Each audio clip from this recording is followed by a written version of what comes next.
application of sums of a random number of random variables is branching processes. So branching processes are processes that describe the population as it evolves all along different generations, where each member of a generation can give rise to a certain number of offsprings which will be members of the next generation. Okay, so there are many examples of this. So the first one is say a real population. So for example, if you look at the number of people with a certain family name, you can think that this is like a branching process, because each of us inherit its family name from his parents, and they inherit from their parents, and so on. So if you look at how many people you have at a certain time with a certain family name, then this is a population that is undergoing this process where at each generation, each individual generates a number of offsprings that populate the next generation. Now, of course, we are going to discuss a very simplified model of this situation where the generations are just discrete. Okay, so so we call Zn is the population at generation n, and this is an integer. Okay, so this is an integer random variable, and we say that for each individual at generation n gives rise gives x I n offsprings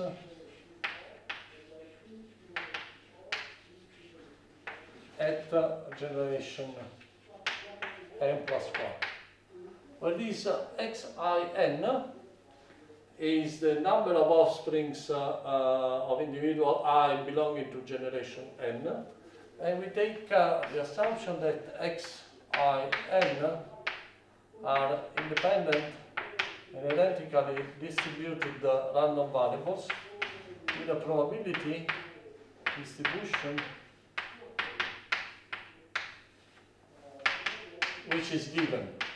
Okay, let's call it P of k.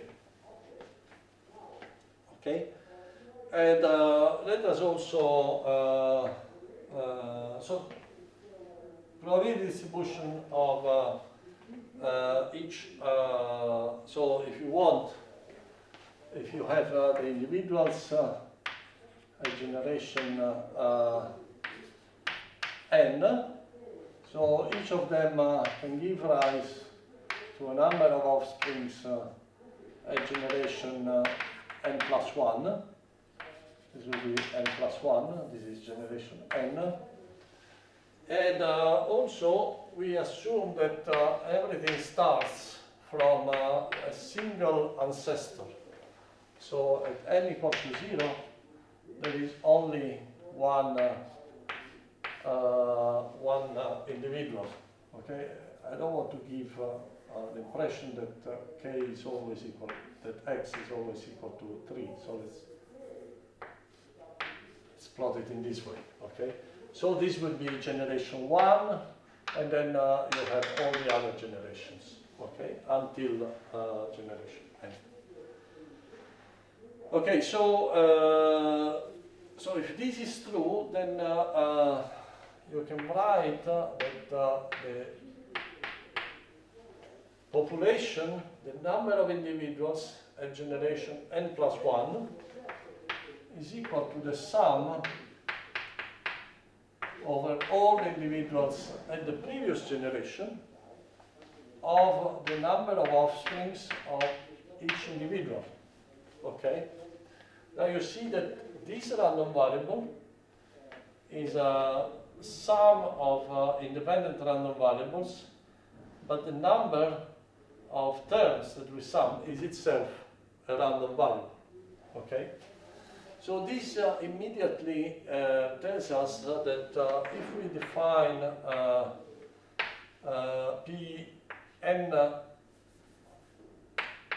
the generating function of this random variable, and we call it Pn plus 1 of s, and this is the expected value of s to the z plus 1. Well, we can use what we have learned so far, and we can write that this will be equal to Pn of Pn computed on the generating function of this random variable here. And let us call this P of s simply, which is the expected value of s. Okay? So,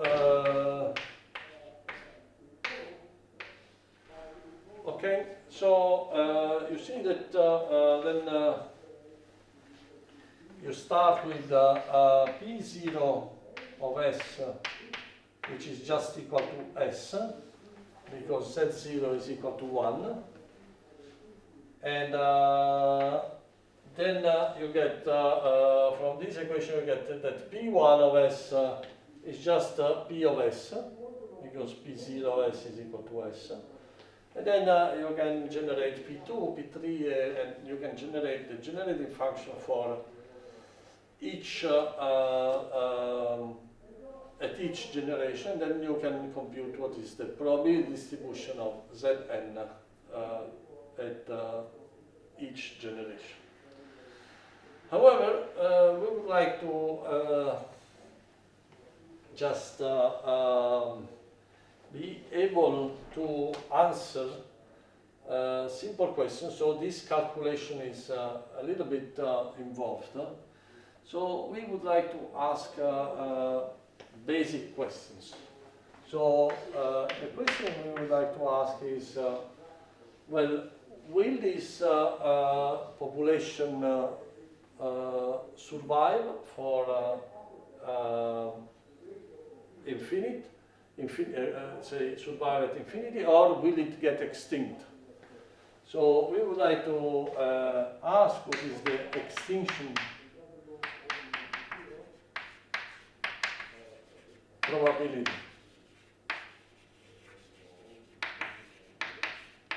And this is the probability that Zn is equal to 0, and we will call it Xn. Okay? So we would like to understand how many, so whether this population will proliferate asymptotically, or whether it will get extinct, and if it gets extinct, with what probability it will get extinct. Second thing, we would like to understand how big this population will be. So we would like to compute what is the probability that the total progeny, so this means the total number of people in this process. So if you take the example above, so the total number of individuals with the same family name, what is the probability that this number is equal to n? Okay, so so the total progeny up to n is the the sum of the individuals at each generation up to Zn. And we would like to understand what is the probability, for example, that this total progeny is equal to n. Okay, we would like to compute this. Okay. Okay, so let us see how we can do this. Okay. So the idea is that we can use this equation, but also we can derive another equation, which is probably more useful.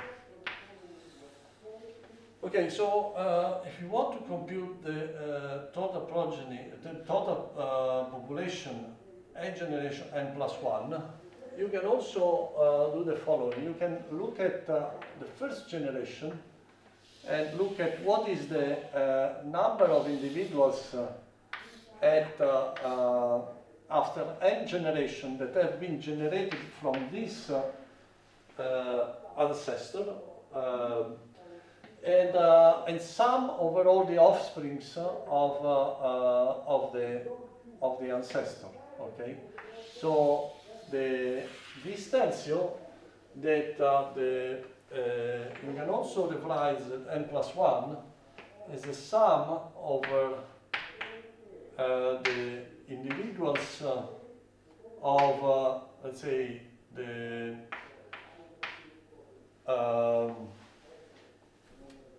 as a sum over the offsprings of the ancestor of the total population after n generation that was created, that was generated starting from the jth offspring of the ancestor.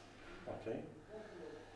Now you can see that if you write this in terms of generating function, you get another equation that tells you that p of n plus 1 is equal now to p computed in Pn of S. Okay? Because all of these will be independent random variables with the same distribution, and their generating function is Pn of S. Actually, there is a, you can also write this equation in a different form. So instead of summing over the offsprings of of the ancestor, you can sum over any generation, intermediate generation, no. So you would take this as a sum over I of 1 to all the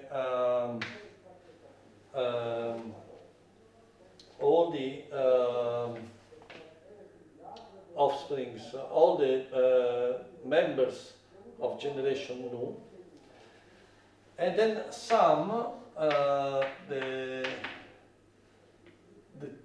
total number of individuals that were generated after n minus nu generation from this individual. Okay, so you take an individual here and you ask yourself how many individuals did it produce after n minus nu generations. Okay, and again you can see that you can use generative function and see that this, the most general equation that you can write is P nu computed in P of n minus nu of S. Okay, where this nu can be 1 up to n minus 1. Okay, actually from 0 to n. Okay, but from nu equal to 0 and nu equal to n, these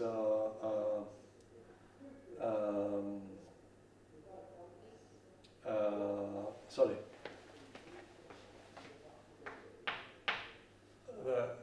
n minus nu plus 1 generations.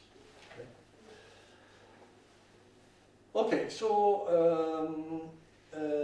this equation, by the way, you recognize is the same as the same logic that we have used also for random walks, where we were studying the first return time and all returns, and it's a general idea. The general idea that underlies this equation is that if you consider this as time,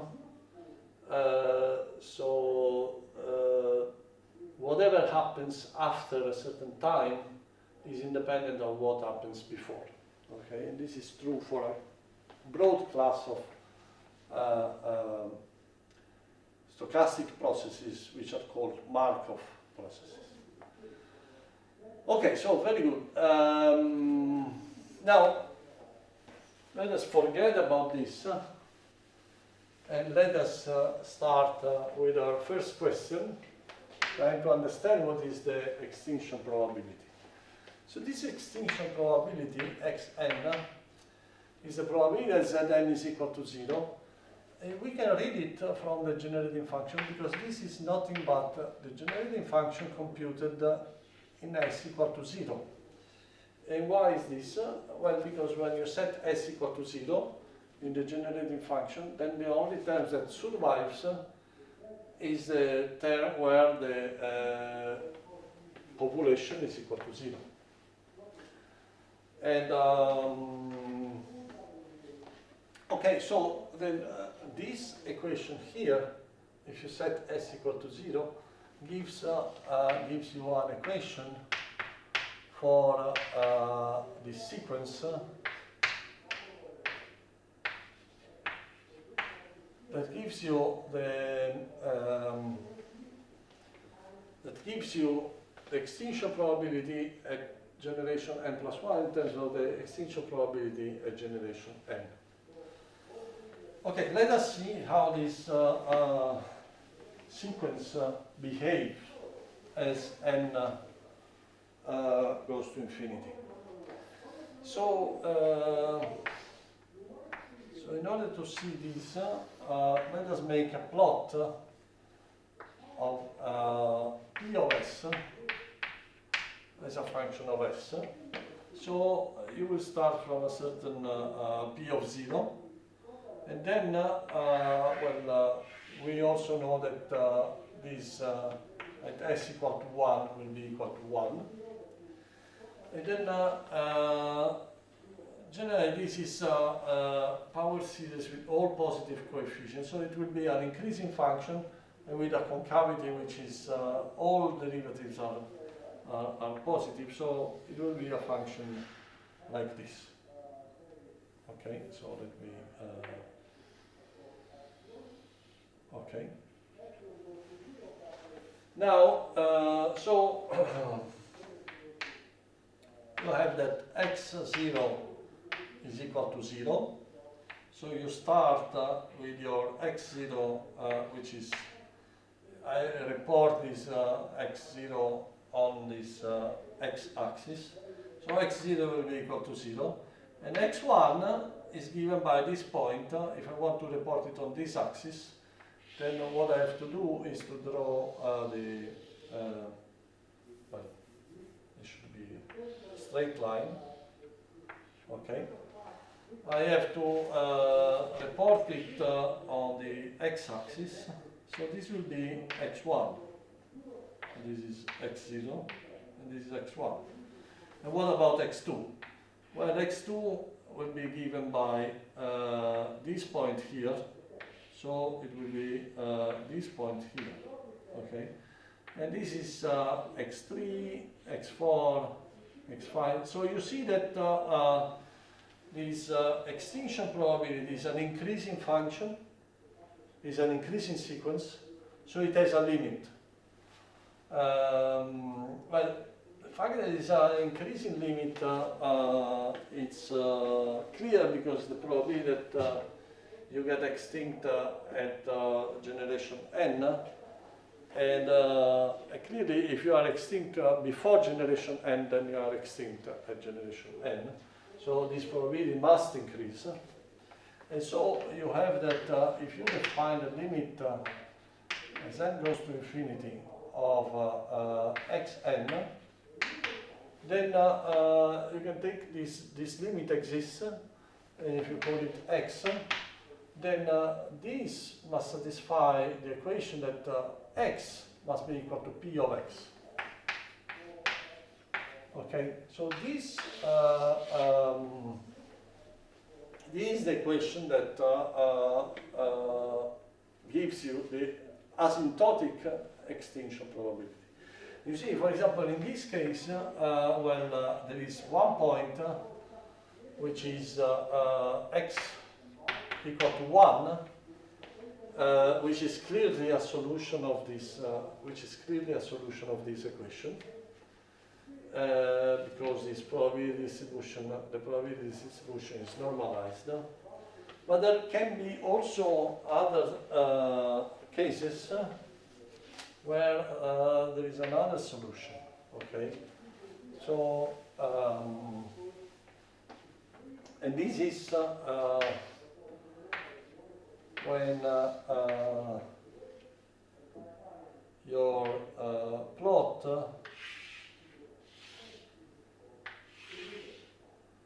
is something like this. Okay, then essentially you start from here, and then you will converge to this point here, which is your x, which is the solution of this equation here. Okay. Now, what distinguishes these 2 points? So this is a situation where your x is equal to 1, and this is a situation where x is less than 1, and so this is a situation where your branching process with probability 1, for sure it will get extinct. And this is a situation where there is a probability 1 minus x that the process will never get extinct. So it will continue forever. Okay, so what distinguishes these 2 cases, if you think about it, is the value of the derivative of p of x in this point x, okay? Because in this case, the value of the first derivative is less than 1, less or equal to 1. In this case, instead, the value of the first derivative is larger than 1, okay? And what is the value of the first derivative? Well, the value of the first derivative,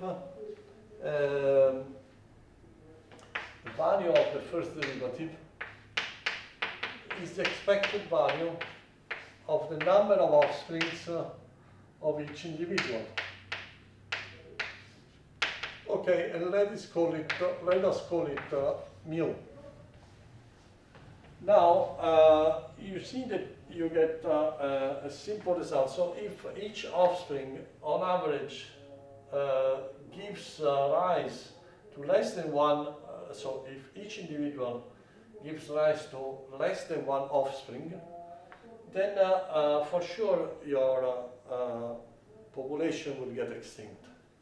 If instead each individual gives rise to more than 1 offspring, then there is a probability that your process, the population, will continue forever. And indeed, you can also have a sense of this because if you consider the expected value of Zn plus 1, well, this is just the first derivative of this object in s equal to 1. So it's just Pn plus 1 computed in P of 1 times p prime of 1, but this is the expected value of Zn, because this is 1, p of 1 is 1, and p prime of 1 is equal to mu. So expected value of the population at generation n plus 1 is mu times the expected value of the population at times at generation n. So if you iterate this equation, then you find that the expected value of the population at generation n plus 1 would be mu times mu to the power n plus 1. So if mu is less than 1, the expected value of your population will decrease exponentially. Whereas if mu is larger than 1, the expected value of the population will increase exponentially. Okay? So it makes sense that in this case you will get extinct with probability 1, and in this case, well, you can also have an infinite population. Okay? Okay, so now you can use this equation also to get a better sense of what is the probability distribution of this Zn in these two cases. And for example, we can, so what we learned is that expected value of Zn plus 1 is going to, is mu times the expected value of Zn, so it's mu to the n plus 1. We can also look at what are the fluctuations. Okay, so what is the variance of Zn plus 1? And as we have learned, so because we can write Zn plus 1 as the sum over the offsprings of the ancestor of the population generated by the offspring. So we can write this as the variance of x times the expected value of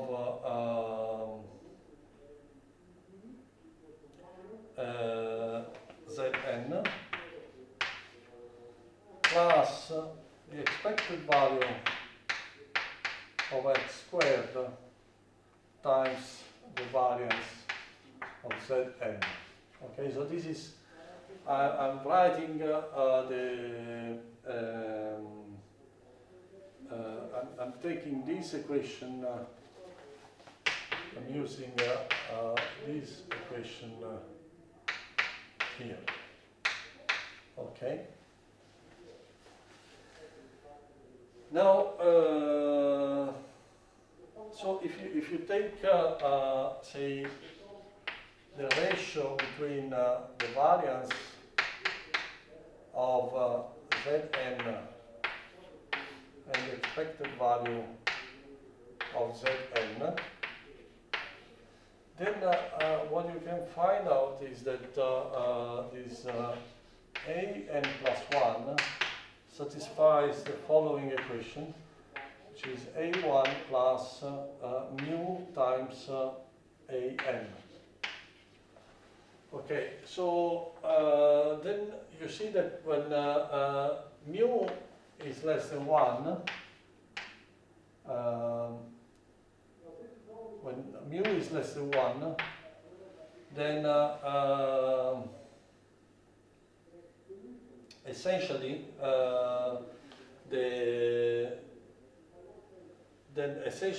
you will have that an converges to a1 divided by 1 minus mu. Whereas if mu is larger than 1, you find that an essentially goes exponentially with n. Okay, so this tells you that the variance of in this case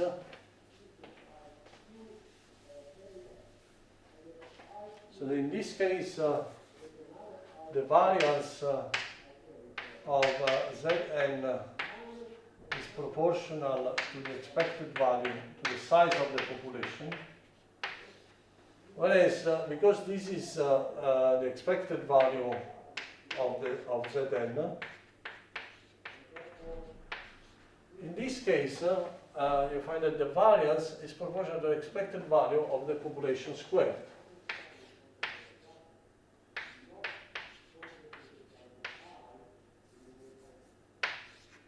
Proportional to the expected value of the population squared. Okay. So in terms of the standard deviation, which is the square root of this, you see that the standard deviation will be much less than the expected value in this case, whereas in this case the standard deviation will be of the same order as the expected value in this case. Okay, so this gives us a little bit of a feeling of how this process is going on. So let us now discuss the total progeny. So the second question.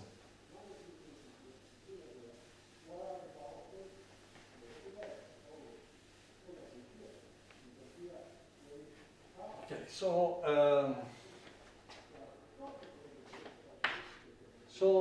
now we want to understand what is the behavior of the total progeny, and again we are going to define a generating function which is s to the yn. Okay, and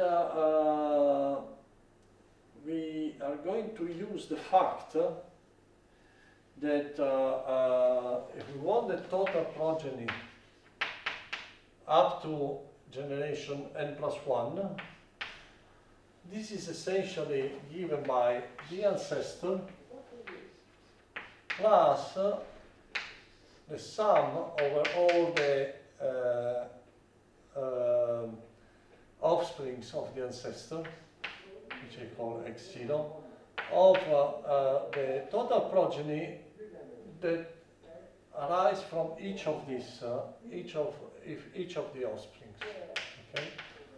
And of course, these are independent random variables which have the same distribution, and they have this generating function. So by this, I can write that the generating function of the total progeny up to n+1 must be the expected value of s to the 1 plus this. So this s to the 1 gives me a factor of s, and s to this is just p times Rn of s. Okay? So again, this is a simple equation for the generating function of the total progeny, and we can analyze it exactly in the same way, with the same only difference that now we have a function of s here. Okay, so the first thing that one can prove by induction is that this is a decreasing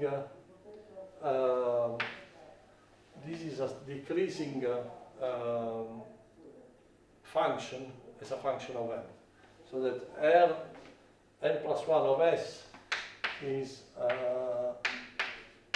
an less than this. But you can easily see that R1 is equal to S times P of S. So let's say R0 of S is equal to S. So R1 of S is equal to S times P of S. This is clearly because P of S, if S is in 0, 1, if S is in 0, 1, then P of S is less than 1, so this is L1 of S is less than S, which is L0 of S. And then if you assume that this works, this equation is satisfied, so that R n of S is less than R n minus 1 of S, then you can easily show that R n plus 1 of S must be less than R n of S. And so by induction you can show that this equation, that this is true. Okay. Okay, so so then this means that there is a limit, so that the limit as n goes to infinity of Rn of S exists. So let's call it rho of S. And this limit was satisfy the equation S times P of rho of S. Okay, so this equation gives me the generating function of the infinite, of the total progeny up to infinite time. Okay, so we can analyze this equation exactly in the same way as we did for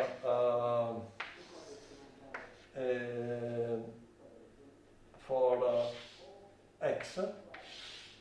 So if this is S, you write, now you want to find the solution for a given S.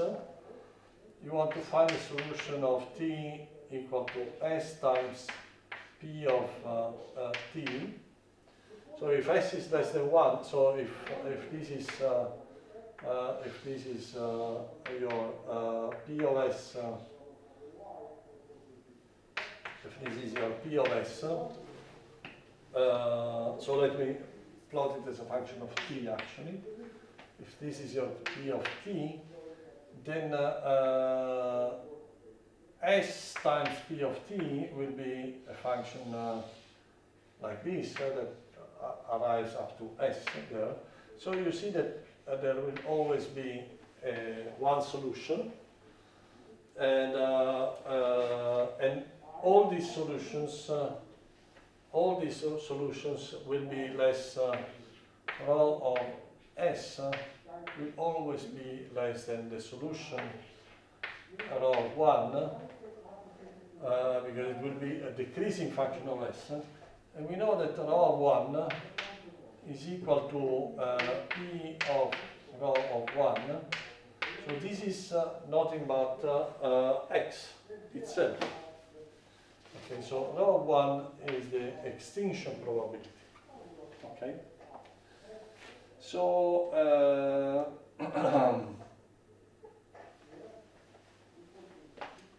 so this means that when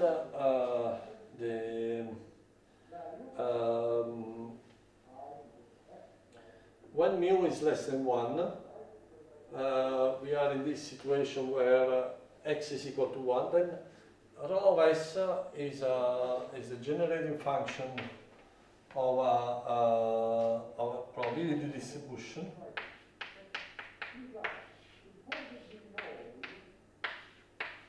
And this probability distribution, because rho of 1 is equal to 1, is correctly normalized, because x is equal to 1. Okay? But when we are in this other situation where rho 1 is equal to x, which is less than 1, then the distribution of k is a defective distribution. Okay, so this means that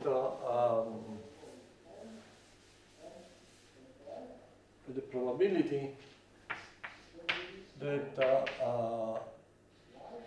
the infinite progeny is equal to k, that I call rho of k, that sum over k from 1 to infinity of rho of k, which is rho of 1.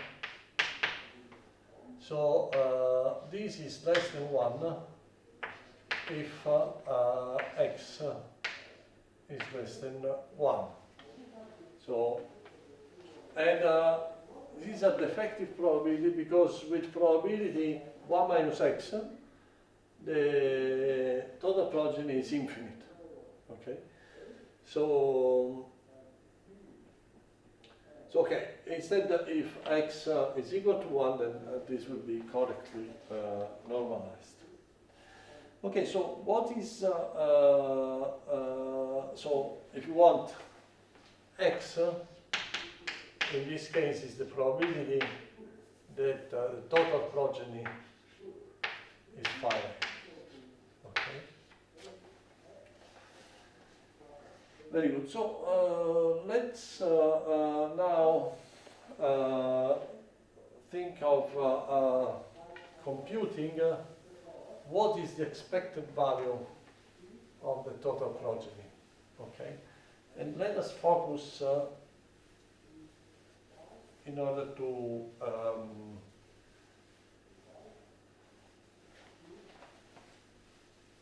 be to get a finite number on the expected value of the total progeny conditional on the fact that the total progeny will be finite. Okay, so this is what? Well, this is the first derivative in 1 of rho 1 divided by the rho in 1, okay, which is essentially x. This is the probability that x, that the total progeny is finite. Okay, so if we have this equation,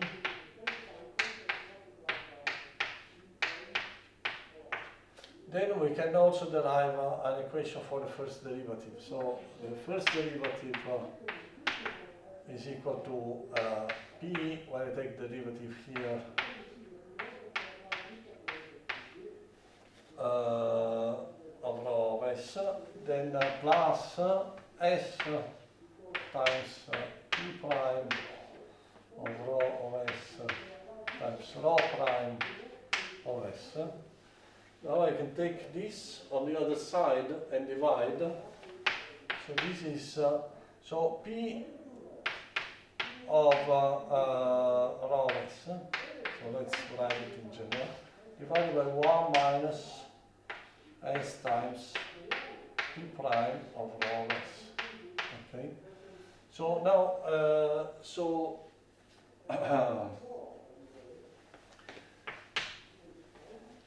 let us compute this in 1. This is p of rho 1, which is x,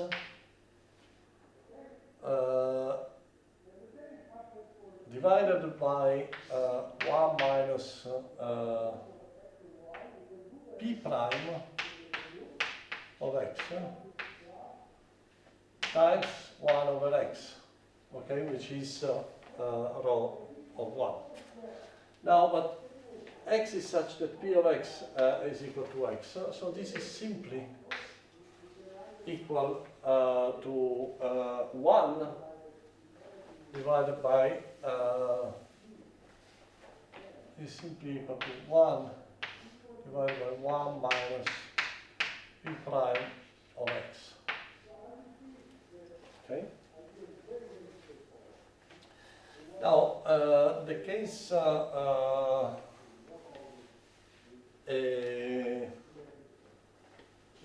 mu less than 1 is simple because then x is equal to 1 and p prime of 1 is equal to mu, so that this is just 1 divided by 1 minus p prime, 1 minus mu. Okay? So you see that the expected value of the total progeny diverges as mu gets to 1. Okay? What happens when mu is instead larger than 1? Well, when mu is larger than 1, we have to make an argument. So let's consider mu which is larger than 1 but close to 1. So let's take the equation x that defines x. Now let's imagine that x is close to 1. And let's make an expansion of this around 1. Okay, so this is p of 1 plus p prime of 1 times x minus 1 plus 1/2 p double prime of 1 x minus 1 squared plus higher order terms. So if so this is equal to 1. So if I take it on the other side, x minus 1 is equal to p prime of 1, this is equal to mu, and plus 2 p prime of 1. That's plus the second derivative times x minus 1. And so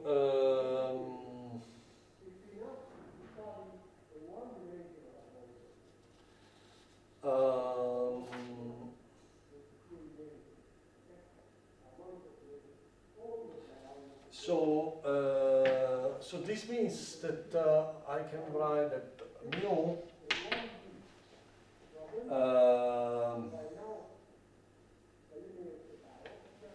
so if I take this term on this side and divide by x minus 1, then I get that 1 minus mu, which is this term taken on the other side, is equal to 1/2 p double prime of 1 times x minus 1 squared plus higher order term. So you see that, or better, sorry, this is, or better, say that mu minus 1 is equal to 1/2 p double prime of 1 times 1 minus x plus higher order terms. So you see that when mu gets to 1, x gets to 1. Okay, and the coefficient is given by this one. Okay, so this allows us to essentially understand what is happening for mu larger than 1 as mu is going to 1, because also this p prime of x, we can expand it around x equal to 1. And so this is p prime of 1 plus p double prime of 1 times x minus 1 plus higher order terms. But you see that x minus 1 is 1 minus mu, is 2 1 minus mu divided by p double 1. So this is p prime of 1 is equal to mu plus the second derivative in 1 times 2 mu minus 1 divided by the second derivative of 1, and I have a minus sign, so this is 1 minus mu, or let's say mu minus 1 but with a minus sign. Okay, so this goes away with this, so you get that this is mu minus 2 mu, so it's minus mu minus 2, okay, plus higher order terms. Okay, so you see that when mu is larger than 1, but it's close to 1, then 1 minus this is, so this is plus 2, is 1 minus this is essentially equal to 1 over mu minus 1, okay? And so, if you want the expected value, this expected value of the total progeny, given that it is finite, it essentially diverges as mu is equal to 1, in the same way, both from one side and from the other side. Okay. Now, let us make one example. You will find more example in the book of Feller. But I want to make this particular example because it's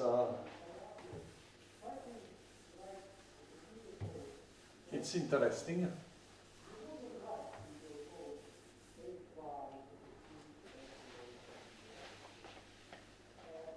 So this example, let's take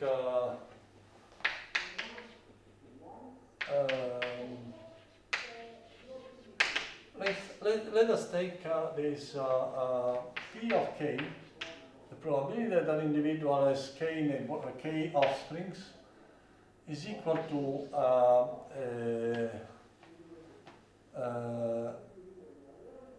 1 minus p that I'm going to call q if k is equal to 0. So with probability q there is going to be no offsprings. There is going to be p if the individual is going to have 2 offsprings. Okay, so each individual is going to have 2 offsprings. So you can think about this as like what happens in a population of cells. So each cell just divides into 2 cells, which are cells that then will divide into 2 cells. So in this case, but with probability 1 minus p, the cell just dies and gives no offsprings. Okay. Okay, so this is a simple case also. Then what is P of S? It's just Q plus P times S squared, right? So this is the generating function of the random variable which has that distribution. And now we can compute what is the generating function of the total progeny, asymptotic total progeny. And this is going to be equal to just P computed in P of S. Okay, it's going to be Q plus P times rho of S squared. Okay? So, very good. Sorry, times S. Okay? because the equation is that rho of S is S times P of rho of S.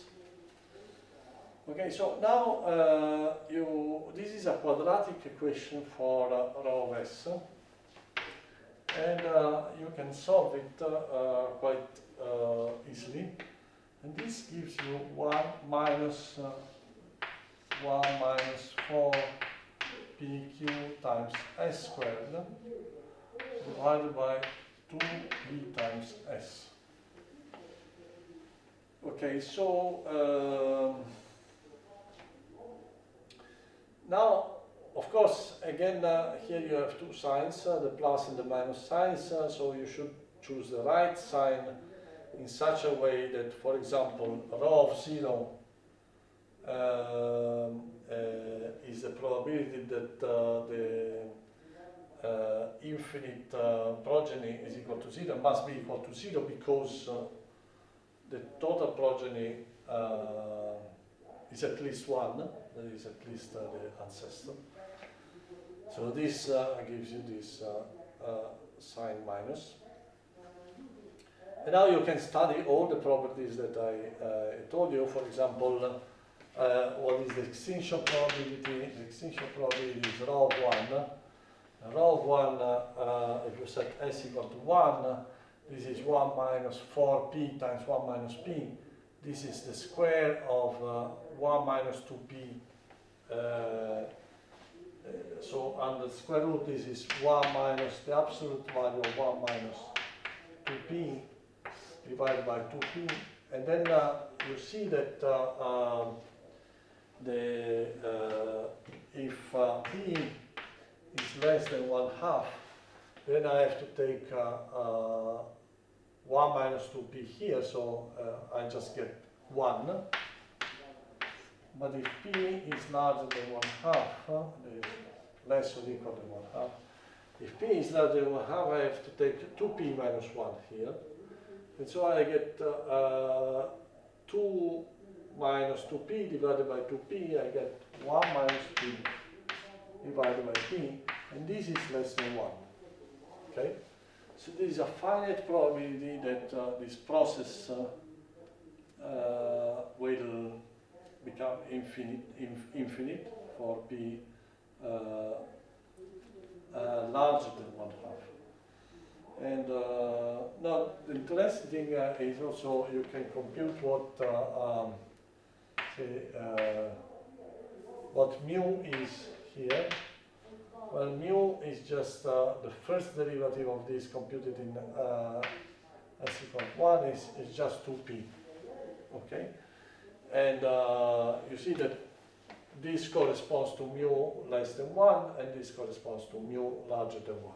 So it's essentially all what we have said so far. And now, the interesting thing that I want to mention is that this is remarkably similar, if you want. This is just remarkably similar to the generating function of the first return of a random walk. Okay? Indeed, you remember that this f of s was essentially equal to p times s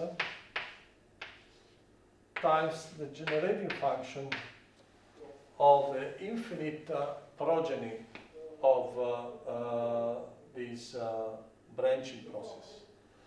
Now this is not accidental, and it can be understood in the following way.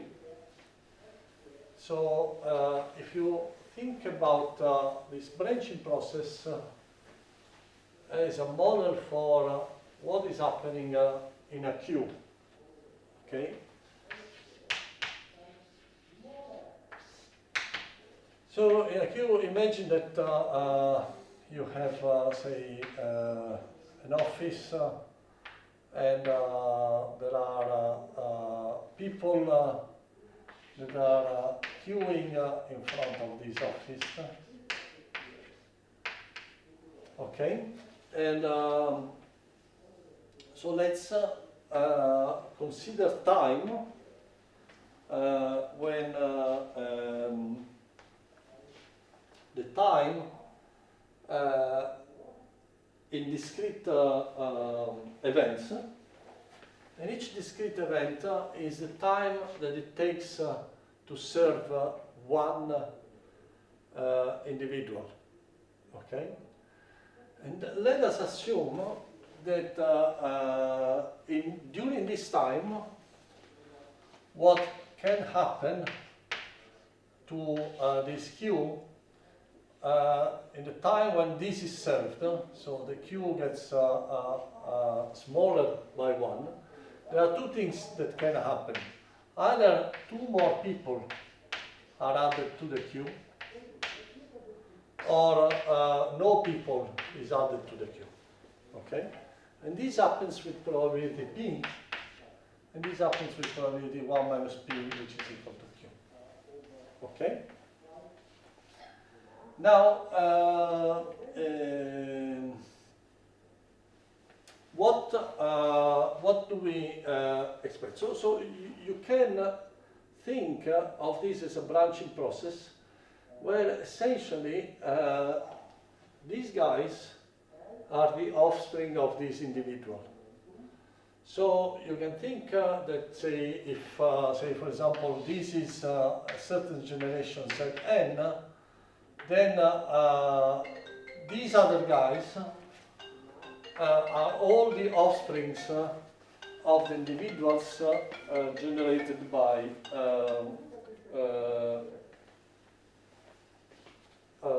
individuals of generation n.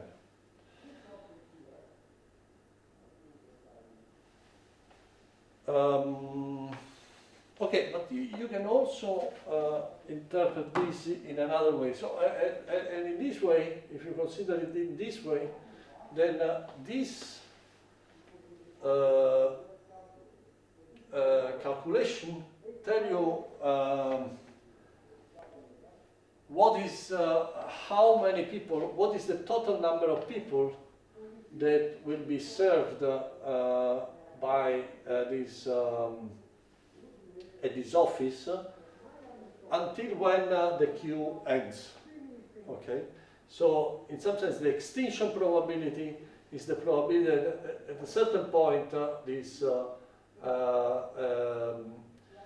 there will be no one in the queue, and at that point the total progeny is just the total number of people that have been served. Okay, but you can also consider this problem in the following way. Okay, so imagine that this is time, and time is measured by the service of each individual. Okay, so then you start when there is just one individual at time 1, and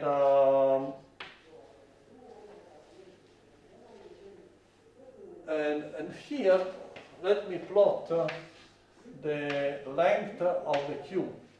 How many people are on this queue at any point in time t? Okay. Now what can happen? Okay, between time t and time t plus 1, so the length of the queue decreases by 1 because one person is serviced, leaves the queue, and with probability p, there are two more people that add to the queue, so that essentially the queue increases by 1 with probability p, and decreases by 1 with probability q. Okay, but this is exactly a random walk. Okay, this is exactly a random walk. So essentially, the first return of a random, so the first return, so you see that the time here, which is the total progeny of the branching process, must be the time for the first loss of a random walk. Okay, or if you want, must be p times, so because this step occurs with probability p, then the first return probability must be p times s times rho of s. Okay, so you see that the branching processes and random walks are two different ways in which you can see the same problem. Okay, so yeah.